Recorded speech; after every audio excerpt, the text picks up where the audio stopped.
হঠাৎ কোনো কিছুর একটা শব্দে আমার ঘুমটা ভেঙে যায়। আমি কাটাতে চলেছি 24 ঘন্টা এই গর্তের মধ্যে। এই চ্যালেঞ্জের মধ্যে থাকবে আবারও বেশ কিছু চ্যালেঞ্জ, আর সেই সব চ্যালেঞ্জ জিতে আমি কি টিকে থাকতে পারবো 24 ঘন্টা এই গর্তের মধ্যে? বেশিরভাগ মানুষের চিন্তাধারা যেখানে গিয়ে শেষ হয় সেখান থেকে শুরু হয় আমার পাগলামি, আমার চিন্তাধারা। শীতকালের দিনে এই গর্তের মধ্যে 24 ঘন্টা থাকা খুব একটা সহজ হয়তো হবে না। আমি গর্তের মধ্যে চলে এসেছি আর অফিসিয়ালি চ্যালেঞ্জটা শুরু হয়ে গিয়েছে। এখন একবার টাইমটা দেখে নাও। আমাকে শীতের হাত থেকে বাঁচার জন্য খুব ভালো করে একটা তাবু করতে হবে, না হলে আমি শীতে কাবু হয়ে যাব।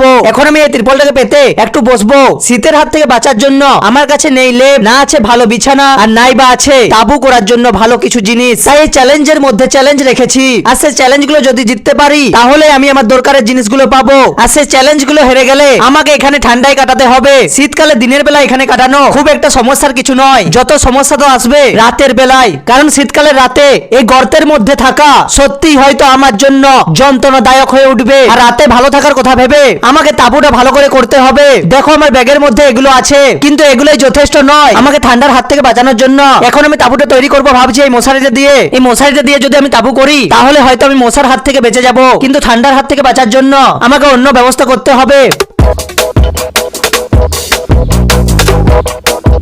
আর এখানে মশারিটা দিয়ে ভালো করে তাবু করাও যায়নি, তাই আমি ঠিক করলাম এই তিরপলটা দিয়ে তাবু করব। আর এই তিরপলটা দেখো মাটি পড়ে কি অবস্থা হয়েছে। এই গর্তের মধ্যে থাকার হাজার সমস্যার মধ্যে এটা একটা সমস্যা, এখানে মাটি পড়ে যাচ্ছে। জানি না আমি এখানে কিভাবে থাকতে পারবো। আমি তিরপল দিয়ে তাবু করা শুরু করে দিয়েছি। আমার চোখের মধ্যে ধুলো পড়েছে আর চোখটা জ্বালা করছে। না জানি আর কত রকমের সমস্যায় পড়তে হবে এখানে। আমি বেশ অনেকক্ষণ ধরেই ত্রিপল দিয়ে তাবু করার চেষ্টা করছি, কিন্তু ঠিকঠাক তাবুটা করতে পারছি না। ভালো করে আমাকে তাবু করতে গেলে এই গর্তের বাইরে যেতে হবে, আর যেটা আমি আর পারবো না। এই গর্তের বাইরে গেলে আমি চ্যালেঞ্জটা এখনই হেরে যাব। আমি তাবু করার চেষ্টা করছিলাম আর বারবার তাবু করাতে ব্যর্থ হওয়ার পর আমার মাথায় একটা বুদ্ধি এলো। এই ত্রিপলের 4টা কোণে ইট আর পাথর বেঁধে দূরের দিকে ছুড়ে দিতে হবে, আর তাহলে আমার ত্রিপল দিয়ে তাবু হয়ে যাবে, আর তাও আবার গর্তের বাইরে না গিয়ে। আর হ্যাঁ, আমি এখন এটাই করছি।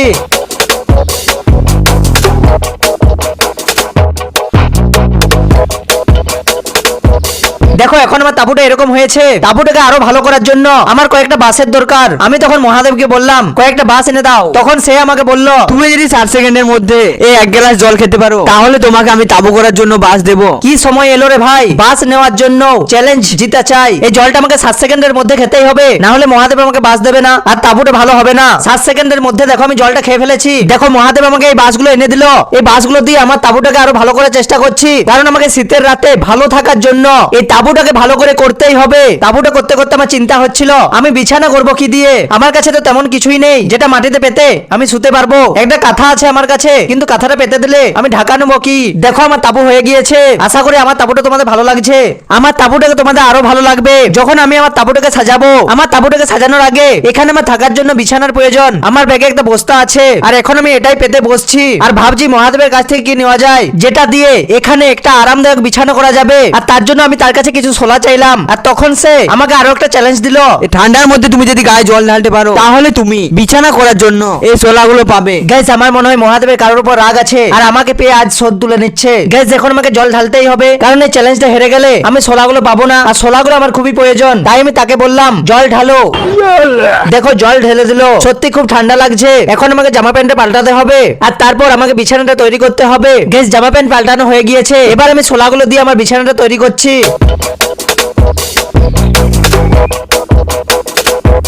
গাইস দেখো আমার বিছানা প্রায় তৈরি হয়ে গিয়েছে। আমার বিছানাটা একটু ভালো করতে এই কাঁথাটাও পেতে দিলাম। তাবু করতে আর বিছানা করতে দিনের বেশিরভাগ সময়টা আমার কেটে গেল। আমার এই বিছানাটা তোমাদের কেমন লেগেছে কমেন্ট করো। গাইস এখন আমার খিদা পাচ্ছে আর তাই আমি কুরকুরে খাচ্ছি। আমি কুরকুরে খাচ্ছি, শুয়ে আছি, আর একটা কথাই শুধু ভাবছি আমার খোলামেলায় তাবুতে রাতের বেলায় ঠান্ডা বাতাস আসবে, মশা আসবে, আর তার মধ্যে আমি কি করে থাকবো এখানে। আমার কাছে ঠান্ডার হাত থেকে বাঁচার জন্য কিছুই নেই। বাদ দাও, যখন সন্ধ্যা হবে তখনই ভাবা যাবে। এখন এখানে সময়টা ভালো করে কাটাই। গাইস দেখো এখানে জায়গাটা অনেক কম, তবুও এখন তো আমি ভালোই আছি, শুয়ে আছি, ফোন দেখছি। আর এইভাবে কিছুক্ষণ পর দেখলাম 2টা বেজে গেছে। তখন আমি মহাদেবকে ফোন করে বললাম খাবার নিয়ে এসো। দেখো খাবার চলে এসেছে।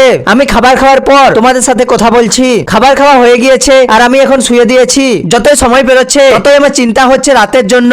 না জানি কতটা যন্ত্রণাদায়ক হতে চলেছে আজকের রাতটা আমার জন্য। দেখো এটাই হলো আমার তাবুর অবস্থা।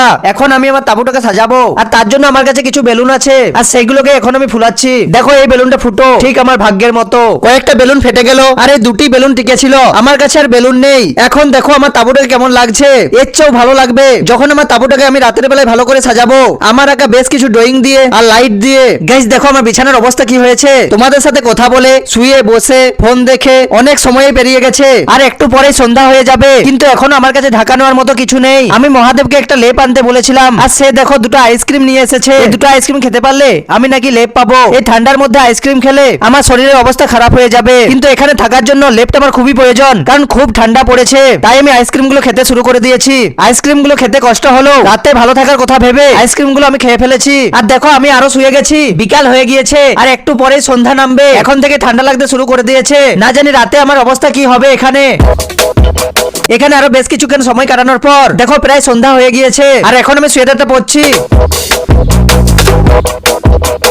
গাইস এখানে ভালো করে রাতে থাকার জন্য আমার তাঁবুতে লাইটের ব্যবস্থা করতে হবে। গাইস বারবার আমার চিন্তা হচ্ছে এত ঠান্ডার মধ্যে আমি এখানে সারা রাত থাকতে পারবো তো? চ্যালেঞ্জ যখন আমি নিয়েছি তখন আমি এটা পূরণ করবই। গাইস আমার এই তাঁবুতে রাতের বেলায় থাকতে আমার খুব কষ্ট হবে, সেটা আমি ভালোই বুঝতে পারছি, কারণ খোলামেলা আমার এই তাঁবুতে এখন থেকেই ঠান্ডা বাতাস আসছে। গাইস আমি লাইটটা দিলাম ঠিকই, এখানে লাইটটা রেখে আমার ক্যামেরা করতে অসুবিধা হচ্ছে, লাইটটা আমি আরো ঠিক করে টাঙাবো। গাইস দেখো মহাদেব আমাকে লেপটা দিতে এসেছে, কিন্তু এই লেপটা কি পারবে আমাকে এত ঠান্ডার হাত থেকে বাঁচাতে, নাকি ঠান্ডা বাতাস এসে আমাকে রাতে কাঁপাবে? তোমাদের ভালো লাগবে বলে আমি কথাগুলো মজা করে বলছি ঠিকই, কিন্তু সত্যি বলতে আমার চিন্তা হচ্ছে এখানে রাতে থাকা নিয়ে। দেখো আমি লাইট গুলোকে এবার ঠিকঠাক ভাবে রেখেছি, আর এই ড্রয়িং গুলো দিয়ে আমার তাঁবু থেকে সাজাবো। আমার রাতে ভয় লাগবে বলে আমি এই ঠাকুরের ড্রয়িং গুলো নিয়ে এসেছি। গাইজ এই সব ড্রয়িং আমি করেছি, বিশ্বাস না হলে যারা ড্রয়িং করো ড্রয়িং আর্টিস্ট শুভ নামে চ্যানেলে গিয়ে দেখে আসতে পারো আমার করা ড্রয়িং গুলো। গাইস এখনই খুব ঠান্ডা লাগছে, এখনো তো পুরো রাতটাই বাকি। গাইস এত ঠান্ডার মধ্যে এখানে থাকা সত্যি একটা পাগলামি, আর আমার এই পাগলামির সাথে সাথ দেওয়ার মতো এখন আর কেউই নেই আমার কাছে। আমার খুব ভয় হচ্ছে, তাই আমি ঠাকুরের ছবিগুলো আমার মাথার সামনে সাজিয়ে রাখছি। গাইস দেখো আমার তাঁবুটাকে এখন কেমন দেখতে লাগছে। গাইস উপরে শিশির আর নিচে আমার বিছানাতে মাটি, আশা করি তোমরা বুঝতেই পারছো এখানে আমি কতটা ভালো আছি। গাইস এখন আমার খিদা পেয়েছে, আমার ব্যাগে মুড়ি চানাচুর আছে, আর এখন আমি সেগুলোই খাবো। গাইস দেখো ঠান্ডার মধ্যে আবার এখানে আমাকে হাত ধুতে হচ্ছে, কিছু করার নেই। গাইস এখন আমি মুড়ি খাচ্ছি, মুড়ি খেতে খেতে তোমাদের একটা কথা বলি। গাইস আমি কাটিয়েছিলাম গ্রীষ্মকালে ছাদের মধ্যে 24 ঘন্টা, যখন তাপমাত্রা ছিল 40 থেকে 48 ডিগ্রি সেলসিয়াস, আর তখন আমার ছাদের মধ্যে থেকে কি অবস্থা হয়েছিল এই ভিডিও দেখার পর দেখে আসবে। মুড়ি খাওয়ার পর আমি আরো শুয়ে দিলাম। এখন আমার তাঁবুটাকে তোমরা ভালো করে দেখো, অনেক সুন্দর লাগছে তাই না? সত্যি আমার তো অনেক ভালো লাগছে, কিন্তু এখানে খুব ঠান্ডা, এত ঠান্ডায় এখানে থাকতে আর ভালো লাগছে না। কিন্তু চ্যালেঞ্জ যখন আমি নিয়েছি তখন আমি হেরে কিছুতেই যাব না, কোন রকম করে এই রাতটা আমাকে এখানে বের করতেই হবে। এখন আমি ফোন দেখছি, আর কিছুক্ষণ ফোন দেখার পর খুব ঠান্ডা লাগার কারণে আমি চোখ বন্ধ করে চুপ দিয়ে শুয়েছিলাম। শিশিরে কি অবস্থা হয়েছে দেখো, রাত যত বাড়ছে ততই ঠান্ডা বাড়ছে। এখানে বেশিক্ষণ জেগে থাকা যাবে না, ঢাকা নিয়ে ভালো করে ঘুমিয়ে যেতে হবে। তাই আমি রাতের খাবারটা খেয়ে ঘুমিয়ে যাব। ফোন করে খাবার আনতে বললাম, দেখো খাবার চলে এসেছে। আমি এত ঠান্ডার মধ্যে কি এখানে ঘুমাতে পারবো, নাকি জেগে থাকতে হবে এত ঠান্ডার মধ্যে? গ্যাস আমার খাওয়া হয়ে গিয়েছে, এবার আমি ঘুমিয়ে যাব। ভালোই ভালোই ঘুমিয়ে যেতে পারলে হয়। এই শীতকালে বাড়ির মধ্যে আমাদের কত ঠান্ডা লাগে, তারপরে গর্তের মধ্যে সত্যি অনেক ঠান্ডা লাগছে, আর একা আছি বলে ভয়ও লাগছে। আমি অনেকক্ষণ ধরে ঘুমাবার চেষ্টা করছি, কিন্তু ঘুম পাচ্ছে না। আর কিছুক্ষণ পর আমি সেই ঘুমিয়েছি, আর হঠাৎ কোনো কিছুর একটা শব্দে আমার ঘুমটা ভেঙে যায়। সত্যি এখন আমার খুব ভয় লাগছে। আর হঠাৎ দেখি সামনের লাইটটাও নিভে গেল, হয়তো লাইটটা চার্জ নেই, কিন্তু শব্দটা কিসের ছিল? গ্যাস বাদ দাও, ভয় করলে হবে না। এবার আমি লেপ ঢাকা নিয়ে ঘুমিয়ে যাব, আর যাই শব্দ হোক না কেন আমি সকাল না হওয়ার আগে লেপের থেকে বেরোবো না। গাইস আমি যখন ঘুম থেকে উঠলাম তখন দেখি ভোর হয়ে গিয়েছে, আর এখন আমার গলা ব্যথা করছে আর কাশিও হচ্ছে। আমি খুব ভালো করে বুঝতে পারলাম যে আমার ঠান্ডা লেগে গিয়েছে, আর ঠান্ডা লাগবেই না বা কেন? একবার তাঁবুর উপরে দেখো শিশিরে কি অবস্থা হয়েছে, বৃষ্টির ফোঁটার মতো শিশির পড়ছে, আমার লেপটাও হালকা হালকা ভিজে গিয়েছে, আর আমার বিছানাটা দেখো মাটি পড়ে কি অবস্থা হয়েছে। এখানে থাকাটা এখন যন্ত্রণাদায়ক হয়ে উঠেছে, আমার গলাটা ব্যথা করছে, আর এখন অনেক ঠান্ডা লাগছে। তাই আমি আরো লেপ ঢাকা নিয়ে শুয়ে যাচ্ছি। এবার আমি অনেক পরে উঠবো।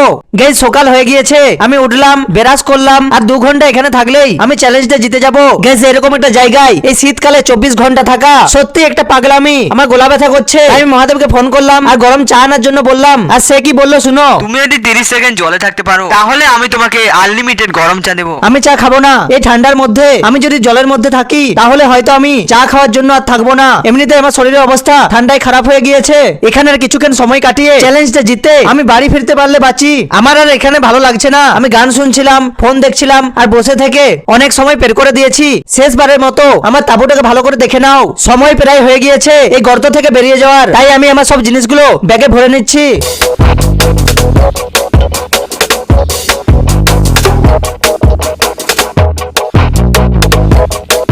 দেখো 24 ঘন্টা পূরণ হয়ে গেছে। এবার আমি এখান থেকে বেরিয়ে যাব। 24 ঘন্টা এখানে কাটানো সত্যি অনেকটাই যন্ত্রণাদায়ক ছিল। আমার এখনো গলা ব্যথা করছে। বাড়িতে গিয়ে আগে আমি গরম চা খাবো। আমার চ্যানেলে অনেক চ্যালেঞ্জিং আর ধামাকাদার ভিডিও আছে, সেগুলো তোমরা দেখে আসতে পারো। আশা করি তোমাদের অনেক ভালো লাগবে। এই ভিডিও ভালো লাগলে লাইক আর সাবস্ক্রাইব করো। তো ভালো থেকো সবাই, বাই বাই।